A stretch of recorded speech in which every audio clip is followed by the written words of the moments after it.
If there's two things we wish we could all have more of in the machining business, the first would of course be margin, but the second, I think we can all agree, would probably be floor space. What's the best way to set up your shop to maximize revenue, and what's the real cost of putting machines on your floor once they're there? What's up guys, Ian Sandusky from Lakewood Machine Tool, back here again from Practical Machinist. And today on Machine Shop Talk, we're going to be diving back into the Practical Machinist forums to help tackle a very interesting question and approach to shop setup that I had not considered before. But before we do, make sure you like, subscribe, and turn on notifications below to make sure you never miss a video. Let's get into it.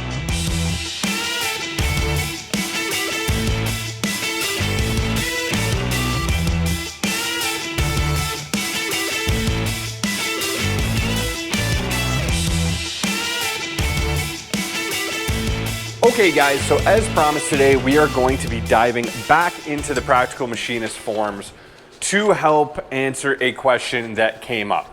And the question in this case was actually a bit more of a rant, but we're gonna get into that.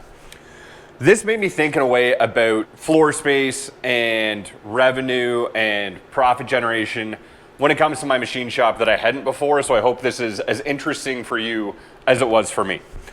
So to kind of recap what the thread was about, a person came on and they were talking about their shop. Sounded like from the outset they were a small shop like mine. Sounded like they had both mills and lathes on the floor. They were saying that, do you know what? I am getting out of the turning game. I do not want to do turning at my shop anymore. I'm going to focus on millwork. And the reason for this was that the lathes in their shop took up too much space. They said, based on the footprint of their lathe, they could fit 2 mills in that space and generate more revenue. They also mentioned that because of whatever the environment is in their area when it comes to the market, there were a lot more shops with lathes out there that were willing to do shop work for peanuts. So essentially the competition was just way fiercer on the lathe side and the turning side than it was on the milling side. So they said, you know what, I'm out of here. I don't want to do lathe stuff anymore.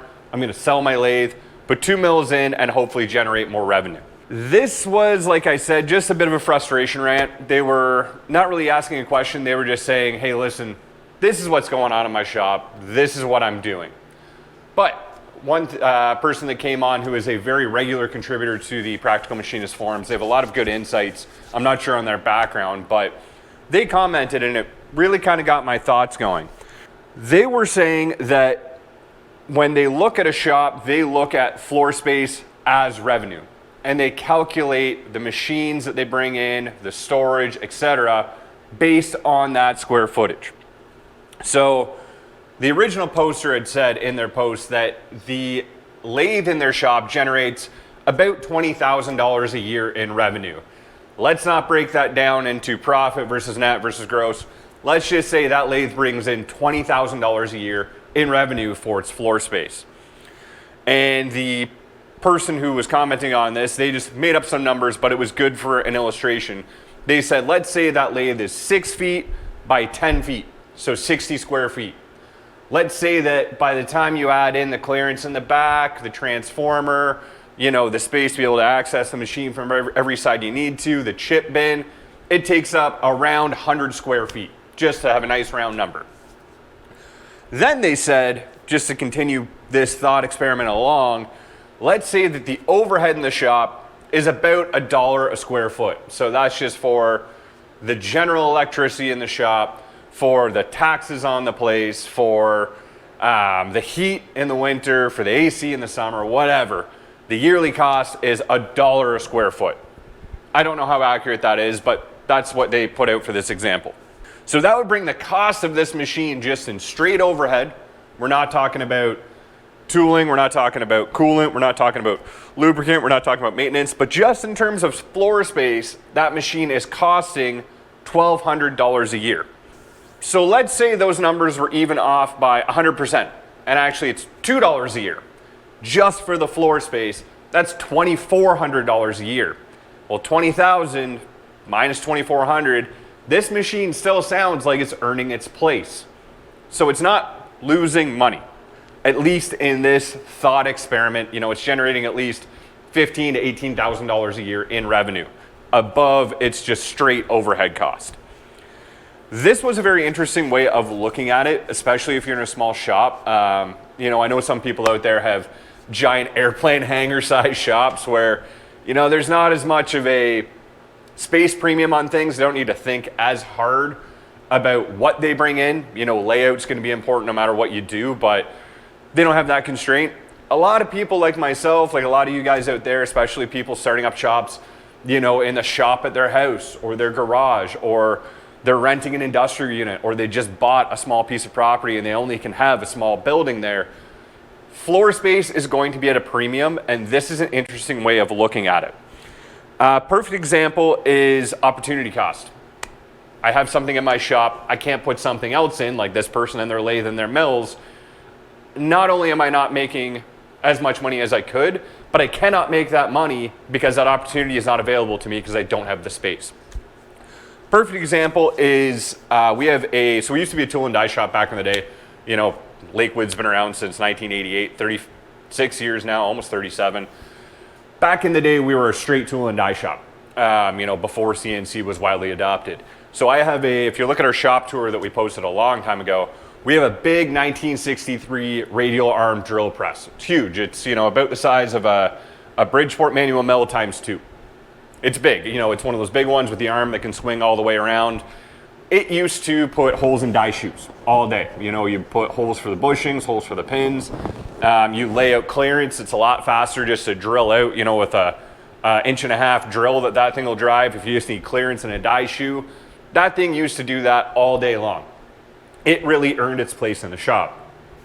These days, I've got mills, I've got lathes, I've got all this stuff. That big drill press probably only gets used 3-4 times a year. Now, when you need it, it makes your life really, really easy.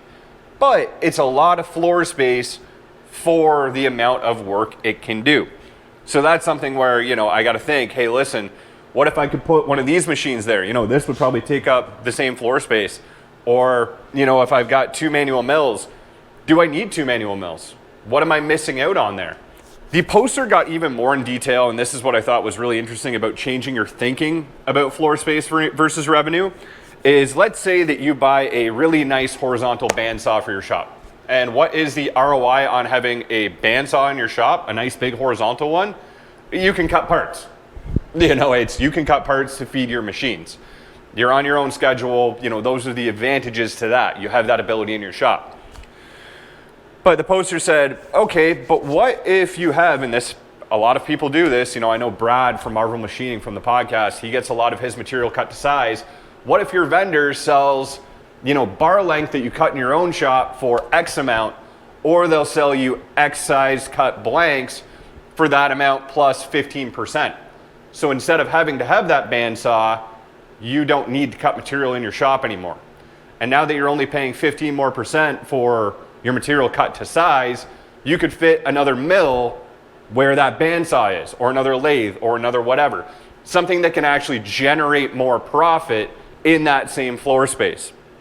Does it make sense to not have a bandsaw in your shop? There's a lot of different implications into that. There's no one size fits all for this, but these are the things you need to kind of think about. Do I need 3? We have 3 manual mills in the shop. We used to have 15 and we've pared down to 3 over the years. Do I need 3 manual mills in my shop? Is it nice to have? Sure. We had a job running through here a couple weeks ago where just for secondary operations, that it was the fastest and easiest way to do it. We had all 3 mills set up. So you could just go op 1, op 2, op 3, and it was done. Because we were at max capacity, we needed to get this job out. There was no setup, there was no jogging handles. That was really convenient. Is it the best ROI?